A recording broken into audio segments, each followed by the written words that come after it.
Le Nigeria prévoit que son économie devrait croître de plus de 2% l'an prochain, ce qui pourrait l'éloigner de l'actuelle récession qui fait craindre une dépression aux experts.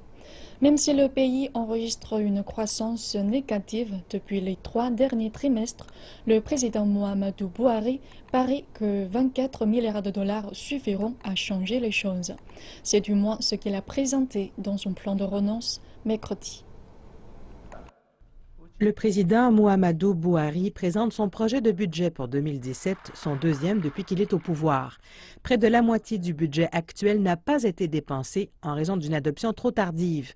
Les 24 milliards de dollars proposés pour l'an prochain représentent près de 20% de plus que le budget de 2016. Le président estime qu'ils constitueront la base du plan de relance et de reprise économique du Nigeria.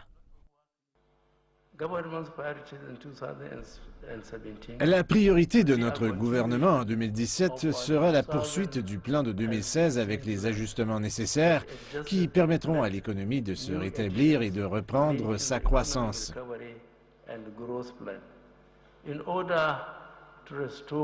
Le gouvernement propose d'en investir 30% dans les entreprises d'infrastructures telles la production d'énergie, les routes et l'amélioration du système ferroviaire du Nigeria. M. Buhari dit que l'idée est de créer un environnement favorable à la présence du secteur privé pour mener l'économie. Son gouvernement se bat pour sortir le pays hors de la récession, mais sans grand succès. Certains économistes locaux estiment que le gouvernement doit d'abord fixer ses priorités. Le président a mentionné dans sa présentation que c'était un budget pour la reprise et la croissance, mais il a aussi dit que ce budget reposait sur le plan de redressement et de croissance. Or, c'est ça la vraie question. Où est ce plan? Que signifie-t-il? Et comment pouvons-nous nous assurer que ce budget vise vraiment l'implantation du plan? Nous n'avons aucune notion de ce qu'est le plan du gouvernement en réalité.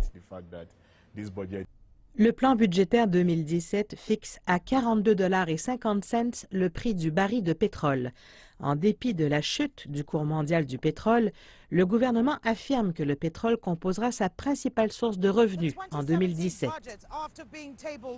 Après avoir été déposé, le budget 2017 sera maintenant examiné par l'Assemblée législative. Le gouvernement sera certainement désireux d'éviter la controverse qui avait suivi le budget de 2016, alors qu'il ne peut cette fois se permettre une adoption tardive, puisque la pression monte pour qu'il relance son économie le plus vite possible.